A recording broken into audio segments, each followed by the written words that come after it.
Hey there folks, it's Dr. Franklin from Norfolk State University, and I'm back again with another presentation. This particular presentation, folks, is going to deal with the neuroscience of religion. What this presentation is going to involve is examining cortical and subcortical areas in terms of their functioning and looking at how that is connected to the expression of religion. So, if you're looking to get a further understanding of these phenomena, stick around because I'm sure you're going to get some meaningful information. Let's go wheels up. Neuroscience is an umbrella term that refers to disciplines that are interested in the study of the brain and nervous system. I'm just going to highlight a couple here to provide you some examples. The first one is physiology, and physiology is concerned with the structure and function of neurons.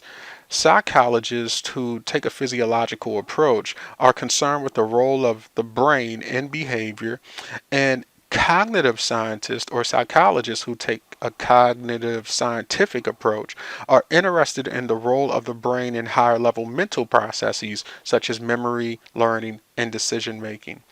Researchers that are interested in how the brain is involved in experiences, be it from a cognitive level or from a physiological level, are in a field called the neuroscience of religion. Sometimes the field of neuroscience of religion is called neurotheology. Neurotheology, though, is admittedly a bit of a misnomer.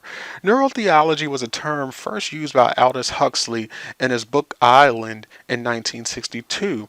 Now, unfortunately, it implies that something is being learned about the nature of God as one studies the brain, but this isn't necessarily the case.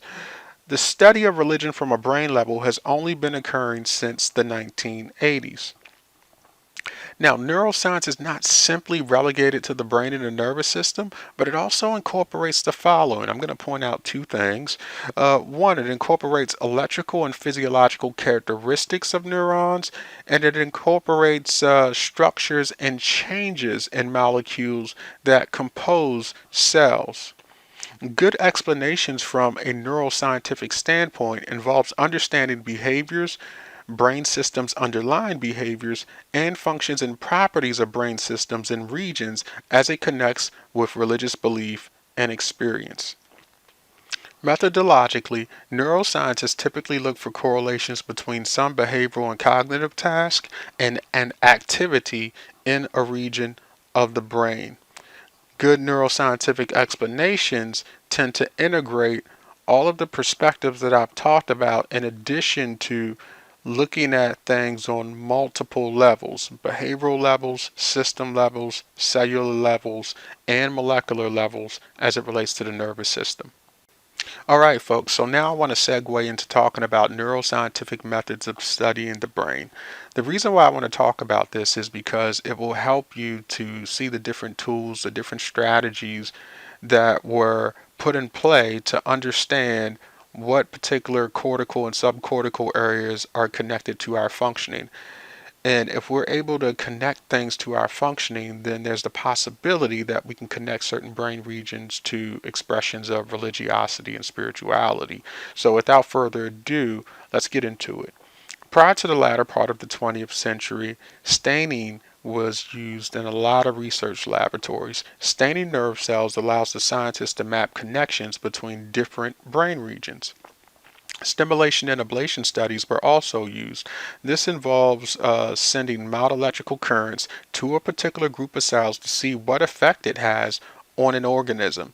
Stronger current applied to the electrode would destroy the neural cell, and the impact of removing the brain region could be assessed. Other methods may involve injecting chemicals and thus purposefully damaging neural tissue and then assessing how it impacts the organism's functioning.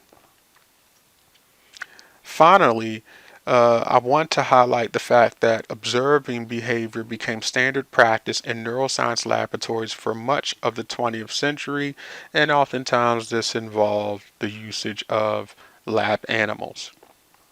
Now, moving on, in the latter part of the century, newer strategies were developed that enabled researchers to look at brain tissue, first its structure and then its function, without the necessity of performing surgeries on lab animals to implant electrodes for stimulation or ablation.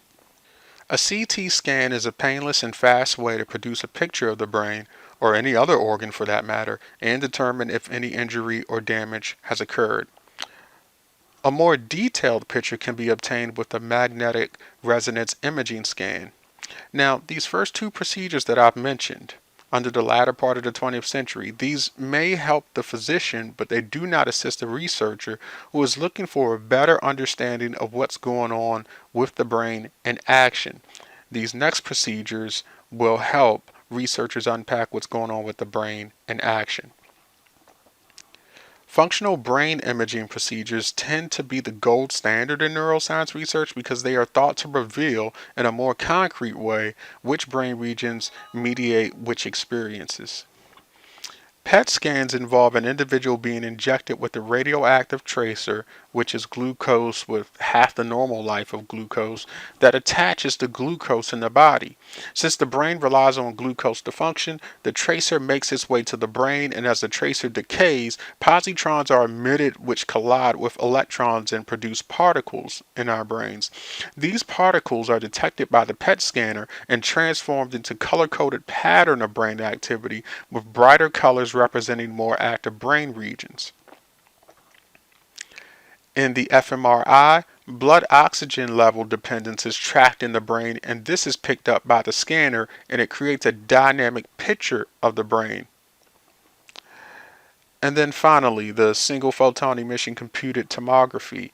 This is similar to the fMRI, but it involves radionuclides and photon emission to generate a three-dimensional colored map of tissue activity. EEGs are another way to obtain electrical activity in regard to the brain as well. So on this slide, you see some examples of the different techniques that I've just mentioned. There's an example of the staining of nerve cells. You see an ablation study going on. There are some CT scans that involve the torso of an individual in their particular brain region.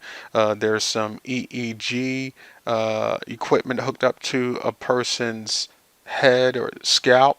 There is an example of a SPECT image, a single photon emission tomography image. We have a PET scan as well as an MRI example on display here. Early researchers focused on the temporal lobes because people reported heightened religiosity and ecstatic experiences before, during, or after they had seizures. Some people saw seizures as a curse from gods, while others believed that individuals with seizures had prophetic powers. Hippocrates strove to discount any connection between seizures and religion. The religious experiences, though, of Joan of Arc and the Apostle Paul have been speculated by many to be the result of seizures. The actual prevalence of religious experience associated with epilepsy is between 0.4 and 3.9%. These prevalence rates are important to highlight, and they may be contingent on whether the experience occurred before, during, or after the seizure. The religious experience itself may consist of a conversion experience, as was with the Apostle Paul, or premonitory auras. In the 1980s, Michael Persinger found that he could invoke a feeling of a sense presence in his laboratory subjects by applying a pulsed magnetic field over the temporal parietal region. Other researchers did not find that application of the magnetic field to the areas where he placed it to generate any experiences. Furthermore, they believe that various personality characteristics, one being suggestibility, may be accounting for why individuals have sensory experiences among religious and non-religious individuals. Many critics had questions about his lack of a double-blind study, which left open the possibility of experimenter bias and demand characteristics, and they were critical of his research because he did not report any brain imaging data to back up his claims. It has been speculated that individuals have a so-called God spot in the brain and that it is involved in religious experience. However, most researchers examining the neuroscience of religion acknowledge that multiple structures and networks are involved in the mediation of religious experience. Religious experience involves all four lobes of the brain. The finding that religious experience is associated with all four lobes of the brain makes sense given the diversity of behaviors, emotions, cognitions, and the like that are experienced in religious contexts. It's probably not shocking to find that some people have made connections between religious experiences and psychopathologies and religious experiences and psychotropic drugs. So I'll end this presentation by giving a brief overview of the brain and how it's connected to religious experience. So this is the portion of the presentation, folks, where things are going to get really technical. You're going to hear me referencing different lobes of the brain and putting adjectives in front of them that will locate specific areas of a particular lobe. Don't allow yourself to get bogged down by the technical terminology. The big takeaway that I want you to have at the conclusion of this is that both hemispheres are involved in religious experience, but they are involved in different ways. Let me start by covering some of these different ways. We'll start with the frontal lobes. The medial orbitofrontal cortex, this is the portion of the frontal lobe that's behind your eyes. This is implicated in experiences of music and smell and ethical, social, and emotionally related behaviors. The lateral prefrontal cortex, so it's at the forefront of the frontal lobe, but it's on the lateral side. So lateral means on the side.